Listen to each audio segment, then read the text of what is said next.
In the United States, life, liberty, and the pursuit of happiness. I disagree. I disagree with the pursuit of happiness. I want to start with a pretty serious point. The Quran actually, in its entire discourse, never describes the pursuit of happiness as a real goal. The furthest it goes is the pursuit of contentment, but it never actually acknowledges happiness. Not in the way that we think about happiness. I want to build this over the next 20 or so minutes. I want to give you pursuits, literal pursuits that you and I have that go far beyond happiness, that take a lot of effort. And let's, by the way, start at point zero. The lowest pursuit that I'm sharing with you today is actually the pursuit of happiness. It doesn't take much to be happy. Some of you have class at 9 a.m. and you stay home sleeping and it makes you happy. It didn't take much to get happy. Some of you are sitting there, you instead of going to get up and do something, you sit there and eat cheese puffs and it makes you happy. Swiss rolls can make you happy. Doing nothing, for some people, doing nothing just makes them happy. So being happy is not really an accomplishment. Obviously, it's something that goes away very quickly too, but it's not really something that takes too much effort. As a matter of fact, most of the time when people are talking about being happy and why they're not happy, they usually blame it on other people. It's because of you, I'm not happy. It's because of the weather, I'm not happy. It's because of Donald Trump, I'm not happy, etc., etc. But then there's a pursuit higher than that, and I'm going to build a number of pursuits, and the lowest of them in today's conversation is the pursuit of happiness. Here's the next pursuit. It's the pursuit of cool. It's the pursuit of social acceptability. I'm calling it cool. And what that means is that I want to be like everyone else. I don't want to be the weird one. There are young people that go to high school and they look different from everyone else. And it makes them feel awkward. So they make sure the next time they can go shopping for clothes, they're going to think about what can I wear that when I wear it and walk down the hallway in school, people aren't going to look at me funny or make a comment. I need to be able to dress in a way, look a way, and talk in a way that does not make me stick out like a sore thumb. I don't want to be the black sheep. I don't want to be the odd one out. I want to be able to fit in and be cool like everybody else. And this, for a lot of people, for a lot of Muslims, they have that struggle. It's a very real struggle, especially for a lot of Muslim youth. Because the kinds of pressures they have are enormous. It's very hard to fit in. There are comments they hear all the time. Our girls go through this struggle every day, especially the ones that wear a hijab. It's not easy. They stick out and people make mean comments to them. The school environment can be a very brutal environment. But regardless, for some people, this becomes a pursuit. As a matter of fact, everything they do. I've even met young people, they don't even like listening to certain kinds of music, but they only do so because all the other friends do it, and they'd feel weird if they didn't do it. They dress a certain way because if they didn't, their friends would actually make fun of them. This becomes a pursuit for people. And by the way, this is not just something that affects young people. It affects old people too. It affects our elders too. They want to fit in too. They want to make decisions based on what other people are doing. They want to move into a neighborhood because everybody else moved into that neighborhood. What are people going to say? Their financial decisions, their business decisions, their family decisions, even who they're going to let their kids marry decisions are almost all the time based on what they think is socially acceptable. They don't think about what's best for them or what's best for the family, but rather what's socially acceptable. That becomes more important. So that's the pursuit of cool. But then there are some people that go even at a higher level of pursuit. What are you after? What are you working for in life? And that next pursuit for some people is the pursuit of popularity. The lowest was happiness. What was next? Cool. What's third? Popularity. I don't just want to be cool, I want to be the coolest. For some people, it's not enough that they're cool, they blend in. They need to wear the most expensive clothes. They need to be the loudest in the bunch. They need to get the most attention. They need to be seen as, the one that everybody else wants to be around. These are people that live off of attention. They need attention. There are other people that are perfectly happy being invisible in life. There are people that go to your school and work in your offices, and they work there for 10 years and you don't even know they exist because they'd rather be invisible. And then there are people who live off of attention. They need it. And the way they get it is by any means necessary. Some celebrities are like that nowadays. They're good examples. They'll do anything to get attention. If they're musicians and their music doesn't sell anymore, then maybe they'll just get involved in some scandal. At least some other magazine, some tabloid is going to mention them. At least they're getting attention somehow. So there's the pursuit of happiness, followed by the pursuit of what? I forgot. Cool. Followed by the pursuit of what? Popularity. Popularity. And some people live for that. That's what they do. That's what their life is about. Above popularity, however, there are people who pursue something even higher. And they pursue prestige. They pursue prestige. Let me tell you what that means. For a lot of people in this world, it's not actually what you've accomplished, but the fact that you look like a big deal. The fact that you're associated with a big deal. So the brand of clothes you wear is more important than the intelligence you have. The words you have to say, the work you've actually done. The kind of car you drive becomes really important. So for some of you whose families are not doing so well financially, and your dad drives a 1988 Buick something, you'd rather be dropped off 4 blocks before your school. Because you can't be associated with a beater. If it was a BMW, if it was a Mercedes, if it was, it was something worth showing off, then you'd be dropped off at the front of the school. There are people who love telling you which college they go to. By the way, I'm asking for directions to the airport. The guy says, by the way, I went to Harvard. Thanks, but where's the airport? You feel the need to let people know that your self-worth has now increased in some way because your name is associated with Harvard. Your clothes, your body is associated with brand name clothes. Something. And for some people, it's actually who they've met, who they've affiliated with. You know who I met? You know who I have a selfie with?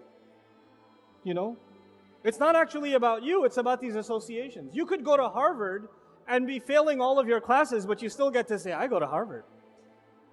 You could say that. But at least it looks good on paper. Prestige. And for a lot of people, their entire life is about the image of prestige. That's all it is. That's all they work for. I'm going to start from scratch again. What was the lowest pursuit? Happiness. What was above that? Cool. What was the third? Popularity. And above it is what? Prestige. Some of you, your parents have ingrained in you that you must graduate out of med school because unless you're a doctor, you will have no prestige in society. Nobody will want to marry you. And until you do this, you will have absolutely no prestige. Some of you are working and you rent an apartment and your parents are saying until you buy a house in a mortgage that is far beyond anything you can make economic sense of, until you own a house, you have no prestige. Anybody who has any respect owns a house at least. And out of prestige, people put themselves in social difficulty, psychological difficulty, economic difficulty, spiritual difficulty. Just out of prestige. But then there are people who pursue even higher. We've made a list of quite a few things, but we're going to keep going. There are people whose lives are dedicated beyond prestige to one thing and one thing only. الَّذِي جَمَعَ مَالًا وَعَدَّدَ. Money. They don't care about prestige. They don't care about looking cool. They don't care about being popular. They don't care about happiness. They don't care about anything. All they care about is what? Money. And these people are good at making money. They wear smelly, dirty t-shirts. They look like they're homeless, but they're making 30 grand a day. They know how to make money. And they're driving like the ugliest car. They don't spend it on anything. If you look at them, if you met them, you would not know that they are worth millions of dollars, but they are. Because these people are focused. They know that happiness or cool or popularity or prestige isn't worth it. The real deal is how you make money. And these people are smart and they work hard. They work hard. These are rigorous people. They know how to get the job done. They know how to make that money. They live a miserable life too, by the way. Because they spend all of that energy, and they have a God-given gift. Maybe they're entrepreneurs or they're really good at their career and they know how to get those promotions. They exhaust every bit of their energy in this direction, and they leave behind a family that's been abandoned. They don't have much in terms of friends. They don't really even take care of their own health. They are miserable in every other aspect of life. The only time you see them come alive is when there's talk about the business, when there's talk about the next investment, when there's talk about moving the career further. That's all they pursue. So that's money. I forgot the list. What was the first one? Happiness. Then cool. Then popularity. Then prestige. And on top of that one, money. And then there are people, and by the way, as I go up, it takes more effort, if you notice. Happiness, eat a banana and be happy. It doesn't take no effort. Being cool requires a little more effort. You want to get popular, you got to do some stuff. You got to make some more effort. You want to get prestige, it's going to cost you. You want to get to make money, you're going to put a lot of work in. You understand? As we go higher up, it takes more and more grit, more and more work, more and more effort on your part. Now the pursuit above that is actually pretty amazing. It's the pursuit of excellence. It's the pursuit of excellence. There are people among the audience here that are wired that way. They don't care about money or anything else I just mentioned. All they care about is being number one. They don't want to just pass the class. They want to be the highest grade. They don't want to graduate. They want to be the valedictorian. They don't want to be the basketball player that made the team. They want to be the MVP. And these people are never satisfied. They're never satisfied. They could get 100 on every exam and they're still like, I need to do more. I'm not doing enough. They could be winning they could be an athlete and they are ahead of their entire team. They've broken every record and they still don't take a rest because they're constantly fighting not against an opponent, but against themselves. They're constantly looking to say to themselves, I haven't done enough. I haven't pushed enough. I haven't gone far enough. And these are some incredible people in the world. These are people, you'll find these people athletes. You'll find them, some of these are entrepreneurs and scientists. Some of these people are researchers. Some of these people are activists, community activists. But they have one thing in common. This grit. They're constantly pushing themselves further. They're not like if they were in a race and they were ahead of everybody else by 100 feet, they wouldn't slow down. They wouldn't say, well, at least I'm winning. No, I've got to beat my own record. That's how these people think. They are in pursuit of what? Excellence. And these are very few people in the world. Most of us, when we get to a passing grade, we're like, Most of us, if we're doing okay, if we got a B, you would be happy. These guys, they would be crying if they got an A. You met some of these psychos in school. They get a 99 and cry about it. You met those people? You want to slap them across the face so hard. You got a 75 and you went to Umrah to thank Allah. But these people got a 99 and they're like, how did I make that 1 point mistake? And then they're arguing with the teacher for extra credit and you just want to run them over after the school day is done. Right? That's what you want to do with them. But you understand they're wired differently. They're not like you and me. They're different. This was the pursuit of excellence. There are people that aren't, even being excellent isn't enough because excellence is actually just about yourself. That's still just about yourself. You want to be better than anybody else and yourself. You want to crush your own record. It's still focused on you. Then there are people that say life is bigger than just aspirations that I have for myself. I want to change the world in some way. I want to leave an impact on this planet. I want to make my neighborhood a better place, my school a better place, my government a better institution, my country a better nation. I want to help children around the world. I want to help this industry or that industry. I don't just want to be the top engineer. I want to be the top engineer that develops, clean water programs and invents things that are going to help villages across the world that have a clean water problem. I don't just want to be a doctor. I want to create solutions that can provide medical support to places and people who can't afford it. I want to change the world for the better. I lose sleep over this all the time. And they, by the way, they have the drive for excellence already. But that excellence is not for themselves. it's for others. These people are concerned with impact. And there are a lot of young people today that are graduating out of top schools across the United States, Europe, Australia.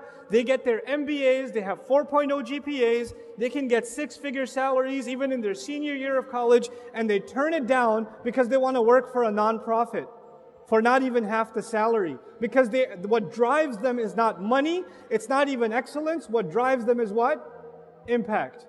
What drives them is impact. And by the way, people that are driven by impact are very few people in the world. Most people just want to think about themselves. Most people just want to think about their own. And just be, so long as they can be happy, they're fine. Actually, most people are just at the level of happy. If I have my lunch and dinner, I'm happy, I'm good. I don't need anything else. So as we move up, it takes more and more effort. And as we move up, it takes more, it's lesser and lesser and lesser people. This was the first part of my talk. This pursuit. One last time. I'm going to annoy you one last time. I promise I won't do this again. The lowest pursuit is happiness. Doesn't take much effort. Some people want to blend in, and they are in the pursuit of what? Cool. Beyond that, some people want to get beyond cool and get everybody's eyeballs on them. These are the people pursuing what? Popularity. Beyond that, people want to look and be associated with respect and esteem. These people are in pursuit of prestige. People that don't care about any of that stuff, what matters to them is money. Beyond money, there are people who don't even care about the money. What do they care about? Excellence. And above them are people that are in pursuit of what? Impact. Impact. Now I'm going to stop that. We're going to come back to it. And I'm going to share with you an analogy in the Quran. The Quran is compared to multiple things. In the Quran itself, in order for you to understand what the Quran is, Allah gives you analogies. And one of the most powerful analogies in the Quran for the Quran itself is rain. It's rain. أَنزَلْنَا مِنَ السَّمَاءِ مَاءً فَسَالَتْ أَوْدِيَةٌ بِقَدْرِهَا. Allah sends water from the sky. And the simple parallel is that Allah sent the Quran from the sky just like He sends water from the sky. The water that comes from the sky gives life to the earth, the dead earth.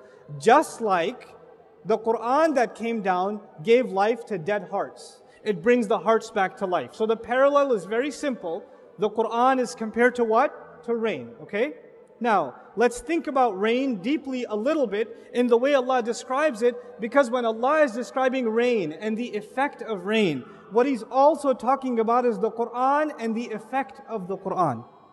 That parallel, once you understand it, then you'll understand that every time Allah is talking about water and what water does, He's actually also talking about the Quran and what the Quran does, what revelation does. Now, one of the descriptions of rain is that it produces vegetation, it produces life. But it doesn't produce the same kind of life. It's the same water that falls all over the earth, but the kinds of fruits and the kinds of trees, the kinds of flowers, the kinds of grass, the kinds of vegetation and shrubs that come out of the earth are all very diverse. All very diverse. As a matter of fact, even the fruits that look the same. Maybe there's an orange tree here, and there's an orange tree somewhere in Southeast Asia. The orange is going to taste different, isn't it? It's not going to be the same. So even though the water is the same, what it produces in fruits and benefits and life is actually very, very, very diverse, isn't it? This is important to understand because the Quran is one and the same. The Quran is one and the same. But the way it inspires you and what it inspires you to do and the good that will come out of you, the way that you're going to blossom and bloom, the fruits that you're going to produce are not like the person sitting next to you. I am standing up here on stage and I've got this mic in front of me and this is what I am capable of doing. But that does not mean that that is the capability Allah gave you. Perhaps you are a different kind of tree, a different kind of shrub, a different kind of plant. There's not one thing to do for Islam. There are countless numbers of things to do for Islam. The earth, all of the earth needs water. And all of it will produce vegetation. And all of that vegetation and all of that produce has its own purpose. Think about that and understand that every one of you has unique potential. And your life is going to be a life, if you understand the analogy of the Quran, plants have an impact, don't they? Plants have a positive impact on their environment. Not only are they releasing oxygen, they're also providing food for the environment around them. They're sustaining the entire ecosystem, aren't they? So they are fed by the water, and now they are the means by which the earth is fed. We are fed by revelation, and we are going to be the means by which the world will be a better place. The world will be fed, and it won't be fed in one way. You guys, each one of you, have unique talents, unique creativities, unique potential. Not only is it your job to discover that, but then it becomes your job incumbent upon you, inspired by the Quran, that you are not a pursuer of happiness, nor a pursuer of cool, nor popularity, nor prestige, nor money, nor excellence. You are going to be in pursuit of impact, inspired by the word of Allah. And by the way, excellence is a byproduct. It will come anyway if you're properly inspired. And money, Allah will throw it in your hands. You won't even have to ask for it. The rizq will come, and it will come pouring down. The provision will come from Allah. It will come if you have the right mindset, if you have the right mentality. But you and I have to now start thinking about being people of impact.